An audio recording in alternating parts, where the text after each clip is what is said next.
Michael Carrick membuka eranya di Manchester United dengan kesan yang menjanjikan. Meski laju kemenangan akhirnya terhenti usai hasil imbang 1-1 di kandang West Ham, catatan tak terkalahkan, United tetap terjaga berkat gol telat Benjamin Sesko pada menit ke-96. Laga ini tidak berjalan mudah. West Ham asuhan Nuno Espirito Santo tampil disiplin dan terstruktur, berhasil memutus ritme permainan United, serta memaksa Carrick melakukan penyesuaian taktis sepanjang pertandingan. Apa yang ditunjukkan Carrick sejatinya layak mendapat sorotan lebih besar. Dalam waktu singkat, ia mampu memberi arah jelas pada permainan United, lebih rapi, lebih tenang, dan lebih terkontrol. Sayangnya, pencapaian ini tenggelam oleh perhatian berlebihan pada hal remeh di luar lapangan si Kribo. Padahal, inilah momen penting untuk membaca awal perjalanan Carrick sebagai manajer.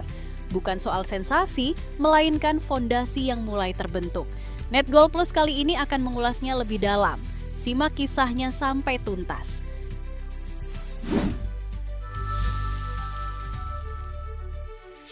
Hasil imbang di London memutus tren positif setan merah di Liga. Sebelumnya, pasukan Carrick melaju dengan 4 kemenangan beruntun tanpa sekalipun terpeleset. Ironisnya, setelah sukses menaklukkan tim-tim besar seperti Manchester City, Arsenal, dan Tottenham Hotspur, justru West Ham yang mampu menghentikan langkah mereka. Setelah rangkaian hasil yang menjaga momentum, sorotan justru bergeser menjauh dari apa yang dibangun di lapangan. Padahal, apa yang ditunjukkan Michael Carrick bersama Manchester United sejatinya luar biasa dan layak dibahas lebih dalam. 4 kemenangan dan 1 hasil imbang dari 5 laga pertama bukan sekadar angka. Carrick datang tanpa hiruk-pikuk, namun langsung memberi struktur, ketenangan, dan arah yang jelas.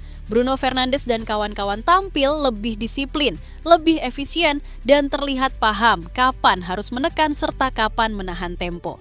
Sayangnya, kegagalan United meraih kemenangan kelima beruntun membuat narasi berubah arah. Alih-alih membedah progres taktik Carrick, perhatian publik justru tersedot pada sosok Frank, fans United berambut kribo yang entah bagaimana menjadi pusat pembicaraan. Momen penting Carrick pun perlahan tergerus. Situasi ini terasa janggal. Ketika seorang pelatih muda menunjukkan kapasitasnya di level tertinggi, diskursus justru terjebak pada hal remeh. Seolah hasil dan proses di lapangan kalah menarik dibanding potongan rambut seorang supporter. Keganjilan itu bahkan memicu reaksi dari Wayne Rooney. Legenda klub sekaligus mantan rekan setim Carrick tersebut secara terbuka menunjukkan kekesalannya. Rooney menilai fokus publik sudah melenceng jauh dari substansi yang seharusnya dibahas. Aku akan menaruhnya di sisi lain negara ini, dia benar-benar membuatku pusing. Kita sedang membicarakan Carrick dan upaya United meraih kemenangan kelima beruntun, tapi yang dibahas justru soal dirinya potong rambut, ujar Rooney dikutip dari The Truthful. Sebuah pernyataan yang menegaskan satu hal, keberhasilan Carrick seharusnya menjadi cerita utama, bukan gangguan di pinggir panggung. Bermain di London Stadium, Setan Merah harus puas dengan skor 1-1 setelah sempat tertinggal lebih dulu lewat gol Thomas Soucek. Di saat situasi mulai menekan, Benjamin Sesko kembali berperan krusial dengan gol penyeimbang yang menyelamatkan 1 poin bagi tim tamu. Hasil ini kembali menegaskan status West Ham sebagai lawan yang selalu merepotkan United. Dalam 4 pertemuan terakhir di semua kompetisi, khususnya Premier League, The Hammers belum tersentuh kekalahan dengan 2 kemenangan dan 2 hasil imbang atas MU. Dalam rentang Oktober 2024 hingga Februari 2026, West Ham memang menjelma menjadi momok bagi United. Bahkan, MU sempat menelan 2 kekalahan beruntun saat berjumpa West Ham pada Oktober 2024 dan Mei 2025, sebuah catatan yang menegaskan konsistensi masalah yang sama. Terlepas hasil imbang melawan West Ham, satu hal tetap tak terbantahkan. Premier League kini sedang berhadapan dengan masalah bernama Michael Carrick. Manchester United perlahan mulai mengenali diri mereka lagi. Yang menakutkan, perubahan ini tidak lahir dari revolusi besar-besaran, melainkan dari sosok Carrick sendiri. United memang belum menang telak di setiap laga, tetapi kemenangan-kemenangan kecil itu terasa luar biasa, terutama saat mereka mampu menaklukkan Manchester City dan Arsenal. Momentum pun tercipta. Tiba-tiba, melihat United musim ini bukan lagi soal bertahan di papan tengah, melainkan peluang realistis untuk finish di 4 besar. Beberapa bulan lalu, gagasan itu terasa mustahil. Namun, dengan kepercayaan diri yang tumbuh, kredit pantas diberikan pada Carrick, staf pelatih, dan para pemain yang merespons perubahan dengan cepat. Sesederhana itu dampaknya. Di bawah kendalinya, United seperti menemukan kembali jiwa mereka. Energi kembali terasa, identitas mulai terbentuk, bahkan jalur akademi kembali relevan. Setelah berbulan-bulan dilanda kekacauan, United kini menjelma menjadi tim yang stabil. Bahkan cukup berani untuk menghadapi dan menundukkan siapapun. Mereka tidak sekadar bertahan, tetapi berani menyerang dan menghancurkan pemimpin liga tanpa rasa sungkan. United sejatinya tidak hanya membutuhkan hasil, melainkan keseimbangan emosional dan kejelasan arah. Kehadiran Carrick sebagai manajer interim langsung mengubah atmosfer. Old Trafford tak lagi terasa tegang, melainkan kembali menjadi tempat penuh kepercayaan dan energi. Kebisingan negatif perlahan mereda, digantikan keyakinan. Kesatuan dan momentum menjadi fondasi baru. Kemenangan derby atas City adalah sinyal paling jelas, meski bukan satu-satunya. Dari lapangan hingga ruang ganti, United tampak kompak, berkomitmen, dan untuk pertama kalinya setelah sekian lama mudah dikenali. Carrick tidak menjual mimpi atau janji magis. Ia menawarkan keteraturan. Dan bagi klub yang lama hidup dalam ketidakpastian, itu sudah lebih dari cukup. Tanda-tandanya terlihat jelas sejak laga-laga awal. Pertahanan yang lebih solid, agresivitas yang terukur, serta transisi cepat dan langsung.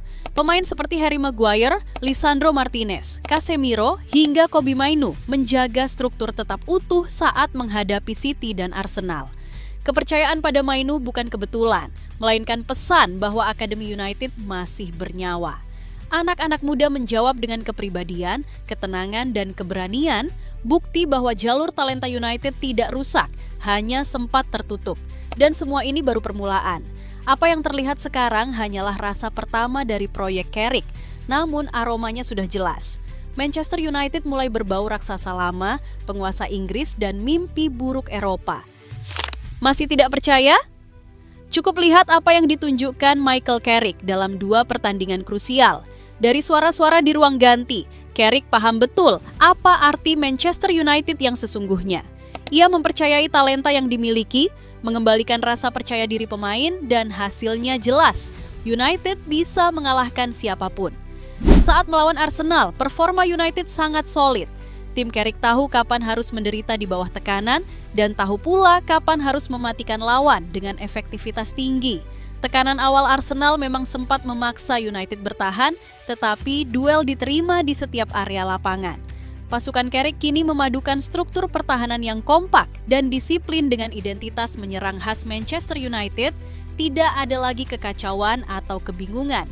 Yang tersisa hanya kejelasan peran, kepercayaan pada pemain, dan penghormatan terhadap DNA klub. Salah satu contoh paling jelas adalah bagaimana Carrick menangani Dorgo. Setelah sempat berada di momen sulit, ruang ganti justru memberikan dukungan penuh. Respons sang pemain pun sangat tegas.